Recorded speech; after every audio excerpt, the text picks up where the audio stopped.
नमस्कार सर्व किचन रेसिपीमध्ये मी कविता तुम्हा सर्वांचे पुन्हा एकदा खूप खूप स्वागत करते। तर नेहमीप्रमाणे आजही मी तुमच्यासोबत एक नवीन आणि छान अशी रेसिपी घेऊन आले आहे। व्हिडिओ सुरू करण्याआधी तुम्हा सर्वांना रिक्वेस्ट आहे की तुम्हाला जर माझी रेसिपी बघायला आवडत असेल तर व्हिडिओला एक छोटासा लाईक आणि चॅनलला सबस्क्राइब नक्की करा। सोबतच साईडचे जे बेल आयकॉन आहे यालाही प्रेस करा। यामुळे काय होईल की ज्या छान छान रेसिपी मी अपलोड करत असते त्या सर्वांची नोटिफिकेशन तुम्हाला सर्वात अगोदर मिळेल। चला तर मग वेळ न घालवता पटकन रेसिपीला सुरुवात करूया। तर हा कच्चा बटाटा आणि बेसनाचा अतिशय चविष्ट आणि कुरकुरीत असा नाश्ता बनवण्यासाठी या ठिकाणी 2 मध्यम आकाराचे कच्चे बटाटे घेतलेले आहे। बटाट्याची सालं काढून त्याला मी अशा प्रकारे पाण्यामध्ये टाकून ठेवले होते जेणेकरून बटाटा अजिबात काळा पडत नाही। तर आता आपण अशा प्रकारे चाकूच्या साहाय्याने याचे पातळसर काप बनवून तयार करायचे आहे। म्हणजे ज्या पद्धतीने आपण चिप्स वगैरे बनवतो त्यापेक्षा थोडेसे जाड मी याचे काप बनवत आहे। तर बघा अशा प्रकारे एक एक करत संपूर्ण बटाट्याचे आपल्याला हलकेसे जाडसर चिप्स बनवून तयार करायचे आहे। तुम्ही हवं तर चिप्स मेकरच्या साहाय्याने देखील हे चिप्स बनवू शकता, परंतु बऱ्याचदा काय होते की चिप्स मेकरच्या साहाय्याने हे चिप्स म्हणजे काप एकसारखे होत नाही, जाड किंवा पातळ होतात। त्यामुळे मी अशा प्रकारे चाकूच्या साहाय्यानेच बनवून घेतलेले आहे। यानंतरनं पाण्यातून स्वच्छ धुवून आपण याला एका कॉटनच्या सुती कपडावर किंवा किचन टॉवेलवर ठेवून व्यवस्थित असं पुसून घ्यायचं आहे, म्हणजे याला पूर्णपणे कोरडं करायचं आहे। थोड्याच वेळात तुम्ही बघू शकता अशा प्रकारे मी याला अगदी छान असं पुसून घेतलेलं आहे। यामुळे काय होते की बटाट्यावर बेसनाची कोटिंग अगदी छान अशी लागली जाते आणि शिवाय नाश्ता देखील मस्त असा कुरकुरीत होतो। यानंतरनं एका मिक्सिंग बाउलमध्ये मेजरिंग कपाच्या साहाय्याने मोजून 1 कप इतकं बेसन आणि 3 चमचे इतकं तांदळाचं पीठ टाकलेलं आहे। तांदळाच्या पिठामुळे हा नाश्ता अधिकच छान असा क्रिस्पी आणि कुरकुरीत होतो, त्यामुळे तांदळाच्या पिठाचा वापर आवर्जून करायचा आहे। मसाल्यांमध्ये पाऊण चमचा हळद, अर्धा चमचा लाल मिरचीची पावडर आणि अर्धा चमचा इतकी चिली फ्लेक्स टाकलेले आहे। अर्धा चमचा ओवा घेतलेला आहे, त्याला हातावरती अशा प्रकारे क्रश करून घालायचा आहे जेणेकरून संपूर्ण ओव्याचा सुगंध या नाश्त्यामध्ये अगदी छान येईल। यानंतरनं यामध्ये आपण पाऊण चमचा इतकी जिरेपूड टाकून घेऊ। तुम्ही हवं तर जिरं आणि ओवा दोन्ही मिक्सरला बारीक वाटून देखील घालू शकता। शेवटी यामध्ये मी चिमूटभर हिंग आणि अर्धा चमचा इतकं मीठ घातलेलं आहे। थोडीशी बारीक चिरलेली कोथिंबीर घालून घेऊ आणि संपूर्ण मसाल्यांना पिठासोबत व्यवस्थित असं मिक्स करून घ्यायचं आहे।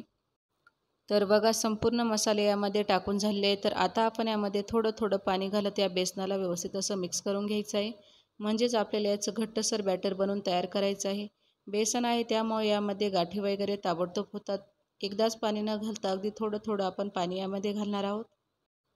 महत्त्वाची गोष्ट म्हणजे आजच्या या व्हिडिओमध्ये कोणत्याही प्रकारचा सोडा किंवा इनो न वापरता अगदी छान अशी टम्म फुगलेली कुरकुरीत बटाटा भजी बनवण्यासाठी काही महत्त्वाच्या टिप्स मी तुम्हाला सांगितलेल्या आहे। याकरता व्हिडिओ जराही स्किप न करता शेवटपर्यंत बघा। व्हिडिओ आवडल्यास व्हिडिओला लाईक, शेअर, सबस्क्राईब करा, यामुळे मला आणखी प्रोत्साहन मिळते असेच नवनवीन व्हिडिओ बनवण्यासाठी।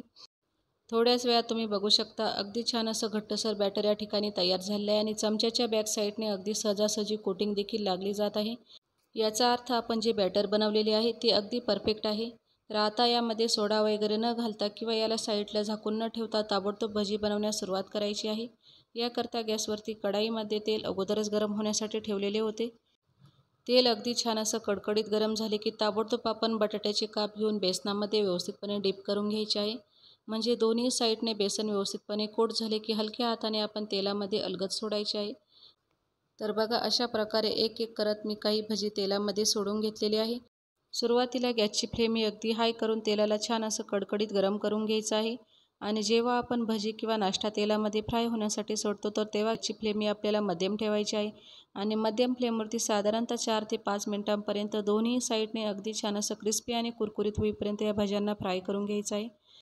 थोड्याच वेळात तुम्ही बघू शकता कोणत्याही प्रकारे सोडा किंवा इनो न घालता अगदी छान अशी भजी या ठिकाणी टम्म फुगलेली आहे।